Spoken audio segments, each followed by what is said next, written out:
बाकी गुपकार का हिस्सा तो जम्मू के ये जो पुराने लीडर थे, घिसे पीटे लीडर थे, इन्होंने जब भी जनता ने इनको मैंडेट दिया तो इन्होंने ये जाके कश्मीर की गोद में बैठ गए। जम्मू के साथ अपीसमेंट का जो रहा, जम्मू के साथ डिस्क्रिमिनेशन के जितने भी मैटर रहे, जहाँ मसले रहे, उसमें ये पार्टियां ऑलरेडी पहले से शामिल थी।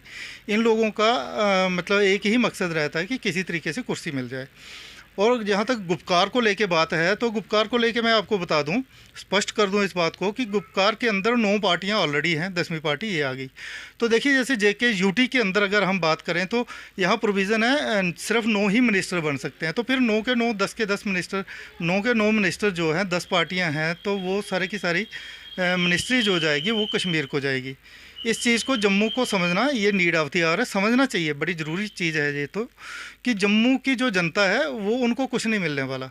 तो इसका हिस्सा अगर पैंथर बन रही है तो जम्मू की जनता को ये बिल्कुल मतलब सीधे तरीके से समझ जाना चाहिए कि अब इन्होंने जम्मू की कोई बात नहीं करनी है, तो इसको वोट फिर जम्मू से मिलना भी नहीं चाहिए। आज तो खैर परिस्थितियाँ आप देख ही रहे हैं कि उनके साथ कितने लोग हैं, नंबर कितने हैं, लोग उनकी रैलियों में नहीं आ रहे। जिस तरह से उन्होंने कहा था कि गरनई से हम एक बहुत बड़ी रैली का करेंगे, तो आपने देखा कि उसकी पब्लिक के अंदर कोई ज़्यादा मैसेज गया नहीं, ना ही लोग वहाँ पे जुट पाए उनसे।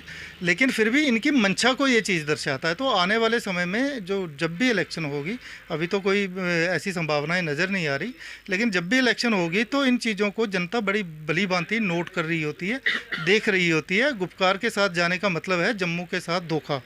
तो ये इस तरह का ही एक कदम है।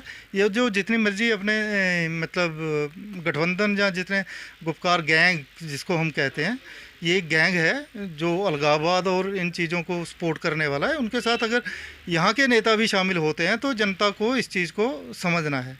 डॉक्टर फारूक अब्दुल्ला द्वारा अपने संबोधन में कहा गया कि अल्लाह ने राम को धरती पर भेजा, क्या मानते हैं कि धर्म के पीछे? देखिए, जहाँ तक फारूक अब्दुल्ला की बात है, 90 के दशक में जो कश्मीरी जीनोसाइड हुआ है उसका मेन अगुवा झंडा बरदार फारूक अब्दुल्ला रहा है। वो जितने मर्जी जम्मू के अंदर आके राम किशन के भजन गा ले या जितनी मर्जी बातें कर ले, उसने इस चीज़ को इस स्टेज के ऊपर जो अल्लाह ने राम को भेजा की बात, एक तो पहले नंबर तो ज्ञान की बात है कि सनातन तो सदियों से सनातन है और राम भगवान जो हैं 7000 साल पहले हुए हैं और इस्लाम की नींव सिर्फ 1200-1300 साल पहले रखी गई है। तो ये चीज़ें तो बड़ी स्पष्ट हैं। और जो अल्लाह को राम के ऊपर लाने का मतलब ये है कि वो गजबा हिंद की जो उनकी आइडियालॉजी है उनको दर्शाने का प्रयास है। वो यही बताना चाहते हैं कि आप जितना मर्जी हमारा कर लो, जितने मर्जी हमारे साथ गंगा जमनी, तो उसको तो गंगू जुम्मन तहजीब कहता हूँ मैं। गंगू जुम्मन जो हिंदू है वो गंगू है और वो जुम्मन मियाँ अपना एजेंडा चलाता है। गंगू जुम्मन तहजीब की जितनी मर्जी बातें कर लें, अंततः उनका जो गोल है गजबा हिंद का है, सनातन को ख़त्म करने का है। इस तरह के जो प्रयास पहले होते रहे हैं उसको ये उनकी मंशा को दर्शाता है। उनकी रग रग में ये एक मतलब आइडियोलॉजी बसी हुई है कि उनको किसी भी तरीके से सनातन को नुकसान पहुंचाना है।